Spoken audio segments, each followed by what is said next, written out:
ଜୀବନର କି ଆଉ ଲାଭ ନାହିଁ। ଗୁରୁଦେବ ଏ କ'ଣ ଗୁରୁଦେବ ଆପଣ ଏପରି ମରଣକୁ ଭୟ କରି ବ୍ୟାକୁଳ ହେଉଛନ୍ତି କାହିଁକି ଗୁରୁଦେବ? ଆରେ ବା ନାଗବାଳି କହନି କହନି ମୋ ଗୋଡ଼ ହାତ ଖାଲି କରୁଥିଲ ବା ଗୁରୁଦେବ ତୁ ଆଉ କ'ଣ ଗୁରୁଦେବ ଆଉ ରହିବନି। ସେ କୁମ୍ଭାସୁର ଯୋଉ ଭଳିଆ ଆସିଲାଣି ତୁ ଯା ଲୁଚି ପଡ଼ିଲ ମା, ନହେଲେ ତୋତେ ଦେଖିଲେ ତ ସିଏ ପୁରା ଘାଣ୍ଟିବ। ନା ଗୁରୁଦେବ ନା, ଏ ତ୍ରିପୁର ମଧ୍ୟରେ କାହାର ମଧ୍ୟ ସାହସ ନାହିଁ ଧରି ନେବ ବଳାତ୍କାରରେ ମୋତେ। କାହିଁକି ନା ମୁଁ ହେଉଛି ଏ ନାଗ ରାଜ୍ୟର ରାଜକନ୍ୟା ନାଗବାଳି। ଆରେ ମା ତୁ ତୋ ଶକ୍ତିକୁ ଜାଗ୍ରତ କରି ରଖ, ମୁଁ ଆସୁଛି। ମୋ ଜୀବନକୁ ହୁଡ଼ା ତଳ କି ହୁଙ୍କା ଭିତର ଦେଖି ରଖିବି। ଜୟ ଶିବ। ମୁଁ ମଧ୍ୟ ଦେଖିବି ଏ ଅସ୍ତ୍ର ଥିବା ପର୍ଯ୍ୟନ୍ତ ମୋହରି ହସ୍ତରେ ଧରି ନେବ କିଏ ବଳାତ୍କାରରେ ମୋତେ। ହଁ ଧରି ନେବ କିଏ ବଳାତ୍କାରରେ। ଅନଳେ କୀଟ ପତଙ୍ଗ ପଡ଼ିବ ନିଶ୍ଚୟ।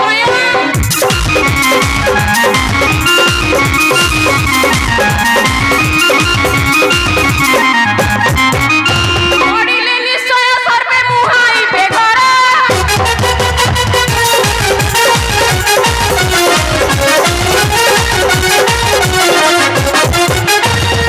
ନାଗବାଳି ଜାଳିବି ଦନୁଜ କୁଳ।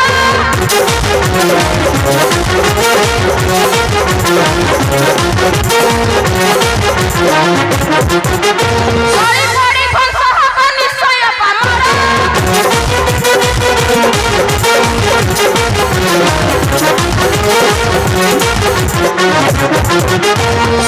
ଅଛି ମୁହିଁ ନୀତି ମହାକାଳ ଶିବ।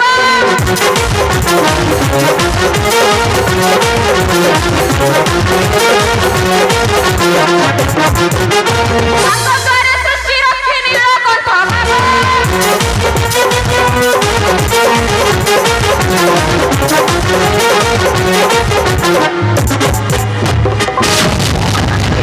ଏ ପାତାଳ ନଗରକୁ ଜୟ କରିବାକୁ ଅଛି କାହାର ଶକ୍ତି? ହଁ ଅଛି କାହାର ଶକ୍ତି? ଜୟ ଶିବ ଶମ୍ଭୁ।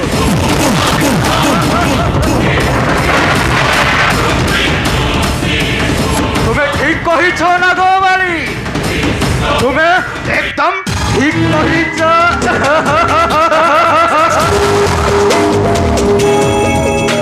ମାନେ କ'ଣ କହିବାକୁ ଚାହୁଁଛ ତୁମେ? ମାନେ ତ ଅତି ସହଜ ନାଗବାଳି। ଏ ପାତାଳ ସିଂହାସନ କାହାର ନାହିଁ ଅଧିକାର, କେବଳ ଅଛି ଏ ସେନାଧ୍ୟକ୍ଷ ବିରୂପାକ୍ଷର। ଆଉ ତତେ ମୁଁ କରିବି ପାଟରାଣୀ। ତମେ ତାହେଲେ ଆସିଛ ମୋ ସହ ପ୍ରେମ ବିରତି କରିବାକୁ। ମନେ ରଖ ବିରୂପାକ୍ଷ, ଏପରି ନିଚ ଭାବନା ମନରେ ପୁନଃ ଆଣିବାକୁ ଚେଷ୍ଟା କଲେ ମୁଁ ଭୁଲି ଯିବି ତୁମେ ଆମର ସେନାପତି। କୁକୁର ହୋଇ ବସିବୁ ଦେବତା ଆସନ, ବାମନ ହୋଇ ଧରିବୁ ଆକାଶର ଧ୍ୱଜା। ଭୁଲି ଯାଅ ମୂର୍ଖ, ଭୁଲି ଯାଅ ସେ ସ୍ୱପ୍ନ ତୁମର ସର୍ବଦା ସ୍ୱପ୍ନରେ ରହିବ। ଏପରି ବାରମ୍ବାର ବିଚକ୍ଷଣ କଲେ ମୋତେ ମୁଁ ଅସ୍ତ୍ର ଉଠାଇବାକୁ ବାଧ୍ୟ ହେବି।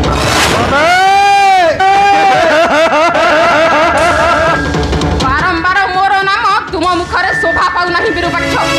କ'ଣ ଭାବିଛ ସରଳ ଆଉ ମିଠା ମିଠା କଥା କହି ଉଠାଇ ନେଇଯିବ ତୁହରି ସଙ୍ଗେ? ଭୁଲି ଯାଅ ସେପରି ଆଶା ତୁମର କେବେ ପୂରଣ ହବ?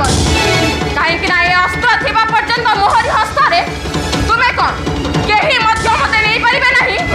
ବଳାତ୍କାରରେ ଧରିବି, ଏହା ହେଉଛି ମୋର ଶେଷ କଥା। ଏହା ହିଁ ହେଉଛି ଶେଷ କଥା।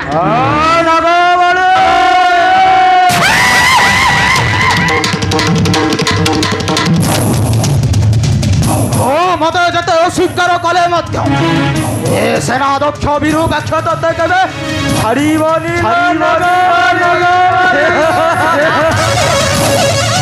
ତୋର ଏ ଆଶା କେବେ ପୂରଣ ହବନି ମୂର୍ଖ, କେବେ ପୂରଣ ହବନି। ଏ ଅସ୍ତ୍ର ଥିବା ପର୍ଯ୍ୟନ୍ତ ମୋହରି ହସ୍ତରେ ତୁ କ'ଣ ଦେବଦେବ ମହାଦେବ ମଧ୍ୟ ମୋ ହସ୍ତରୁ ଅସ୍ତ୍ର ଚ୍ୟୁତ କରିପାରିବେ। ହଁ ମୋ ହସ୍ତରୁ ଅସ୍ତ୍ର ଚ୍ୟୁତ କରିପାରିବେ।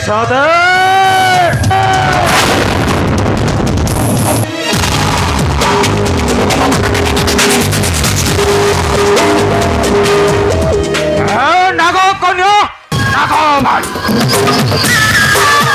ও মতে যেতে অসৎকার করে ମଧ୍ୟ ଏ ସେନା ଦକ୍ଷ ବିରୂପାକ୍ଷ ତତେ କେବେ କରିବ ଠାରୁ ପ୍ରୀତି ଲାଭ କରିବ ନିଶ୍ଚୟ ଜୟ ଶିବ ଶମ୍ଭୁ ଜୟ ମା ଜଗଦମ୍ବା